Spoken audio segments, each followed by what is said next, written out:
die veewagter toe God in hom verskyn op die berg Horeb. Is steen met die brandende doringbos wat nie wou uitbrand, het sy aandag getrek. Toe die Here sien dat hy nader kom, roep hy Moses uit die doringbos. God sê moenie nader kom, trek uit jou skoene, jy staan op heilige grond. Ek is sy God, die Here God,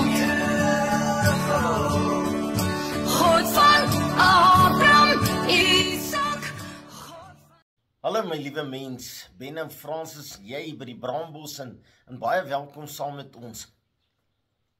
Ja, skop uit jou skoene, want ons is op heilige grond in die teenwoordigheid van 'n lewende God en sy woord gaan ons oopmaak en ek glo altyd as jy oor Jesus praat, moet jy sy woord, die woord wat vlees geword en onder ons kom woon het, ook oopmaak. Die hele wêreld is besig om te praat van die wederkoms. Die wederkoms van Jesus.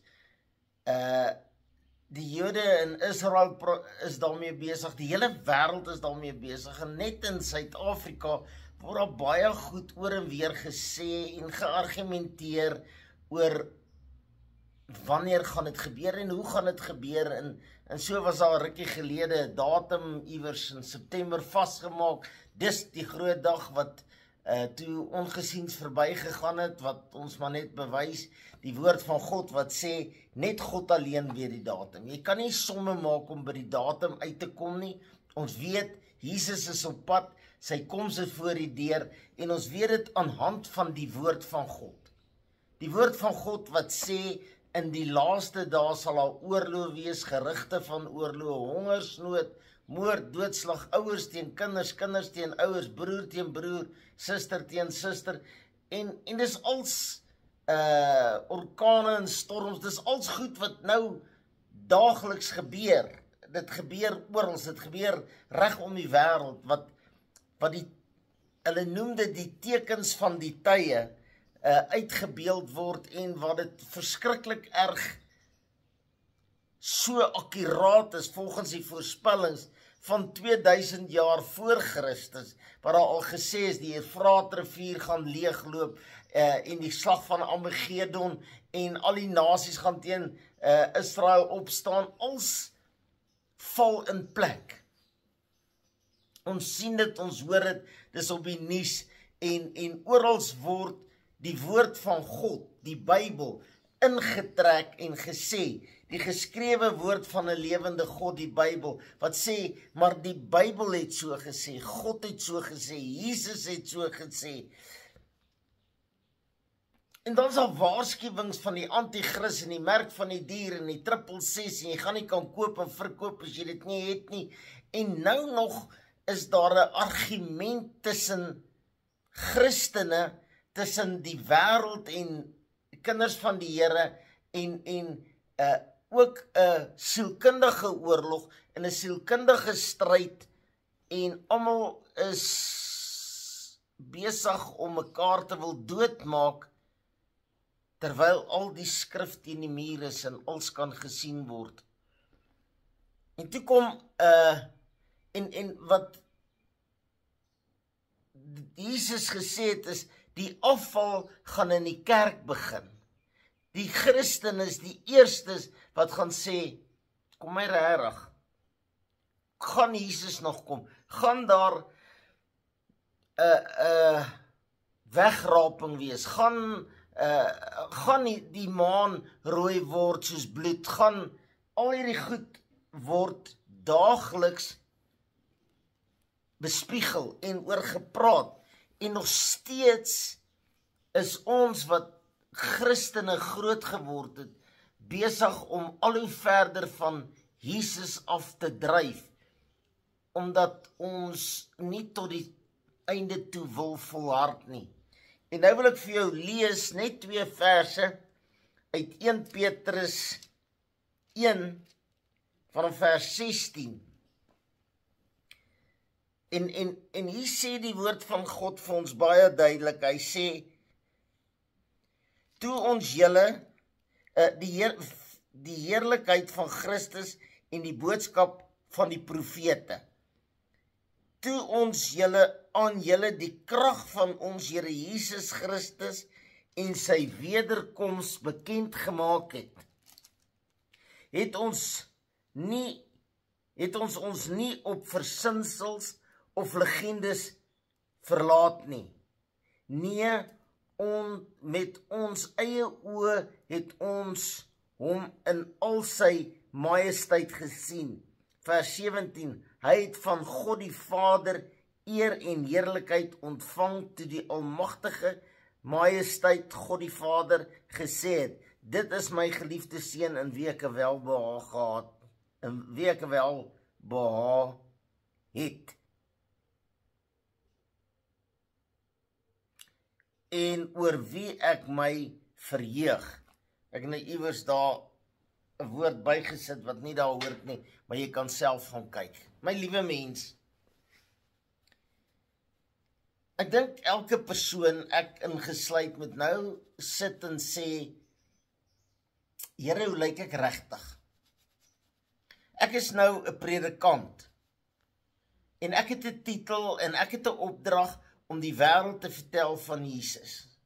Maar voor ek jou kan vertel wat die woord van God sê, en wat Jesus sê, Here, hoe lyk ek regtig? Wat glo ek regtig? Wat doen ek regtig? Wat preek ek regtig? So ek gaan myself moet ondersoek, maar ek wil jou vra om jouself te ondersoek. Maak nie saak wie jy is nie, jy het dalk 'n baie hoër titel as ek, jy's dalk 'n baie belangriker mens as ek. Jy dink dalk jy's baie eenvoudiger, of jy's minder belangrik, of jy dink dalk jy's glad nie belangrik nie, maar so lief het God jou gehad, dat hy sy seun aan die kruis laat sterf het, sodat jy kan lewe, sodat ek kan lewe. So ek voel regtig in my hele wese, dat elkeen van ons is belangrik, daarom het God laat Jesus sterf. As 'n paar goed wat jy moet somme van maak, is ek waarlik 'n wedergebore kind van God? Glo ek die Bybel, die geskrewe woord van 'n lewende God, onvoorwaardelik? As ek die Bybel lees, en hier sê hy duidelik, hy sê, ons is nie met 'n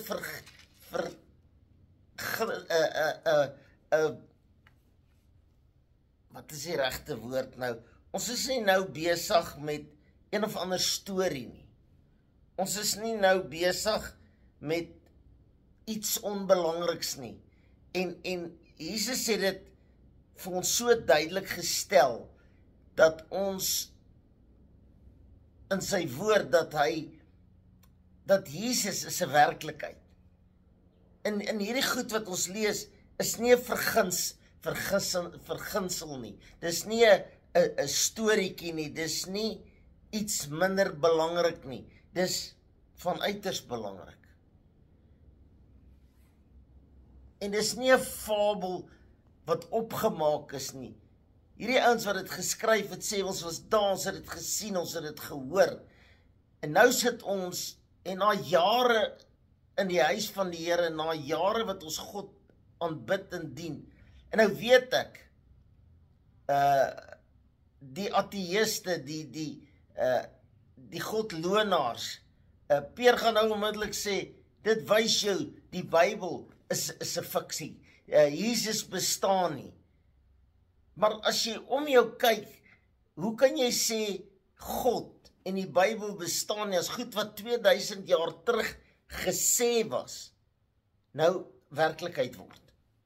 2000 jaar terug, toe daar nie rekenaars was nie, hulle nie goed getik het op laptops en geber het, en nou lees ons dit en nou glo ons dit nie.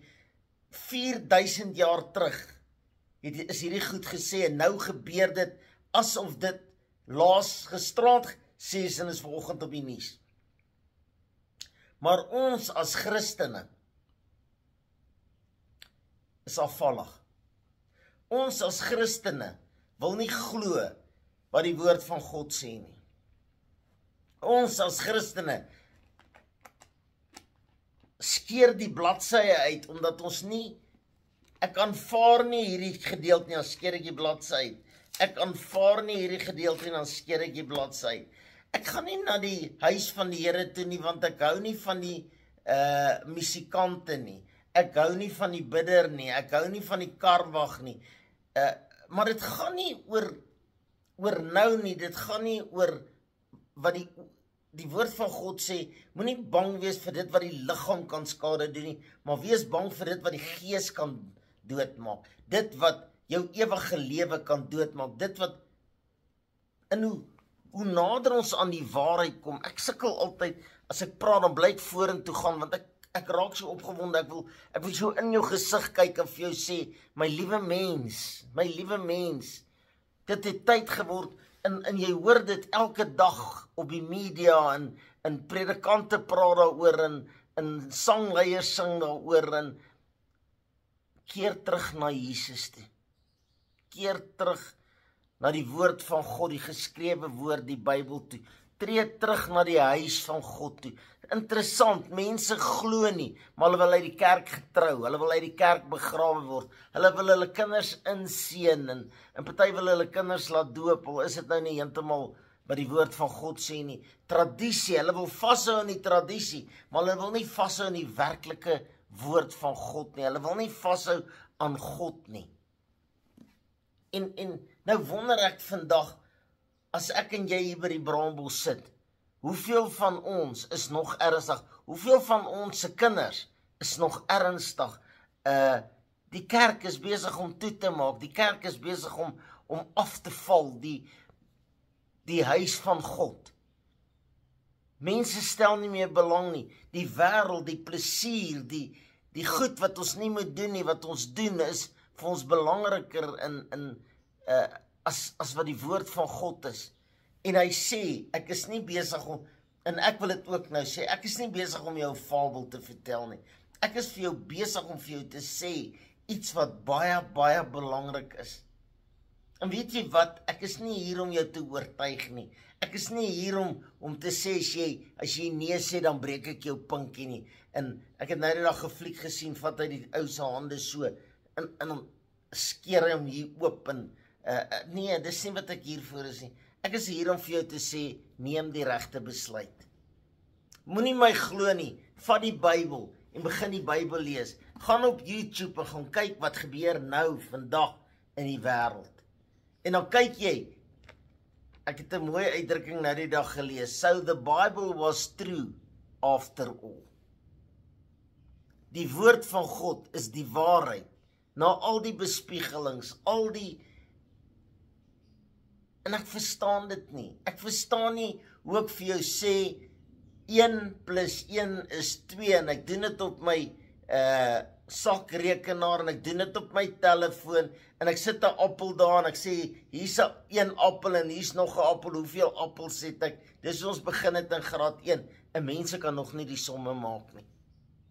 Ek wil vir jou vra vandag, en hier is 'n 2-rigting gesprek. Ek gaan nou my telefoonnommer gee. Stuur vir my 'n WhatsApp, sê Ben, dis hoe ek het verstaan. Ben, jy verstaan het, maar moenie vir my sê die wetenskap en ek het ouens wat dit vir my sê. Shame, ek voel jammer vir hulle, ek bid maar vir hulle, want hulle wil nie hoor nie. Hulle gaan ongelukkig wakker skrik as dit te laat is. Kom ons vertrou weer Jesus. Kom ons vertrou weer God, soos ons voorvaders, toe hulle met ossewaans van die Kaap af gekom het. As hulle na die wetenskap geglo het, hulle gewag tot hulle opgevlieg is met erries, maar hulle het op God vertrou.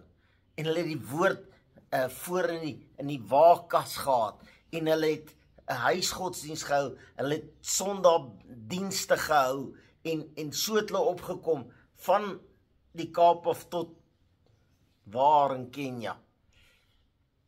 Here, ons het nodig om terug te kom by die waarheid. Ons het nodig om weer die Bybel, die geskrewe woord van 'n lewende God, te vat en in te asem, nie te lees en 'n storie daarvan te maak. Ons moet weer begin besef dat die kerk, die huis van die Here, die Bybel, die predikante, moenie fabels vertel nie. Moenie vir mense vertel, kom sit op hierdie stoel wat ek gesalf het, betaal my R1000, dan gaan jy môre R10,000 hê nie. Here, dis fabels.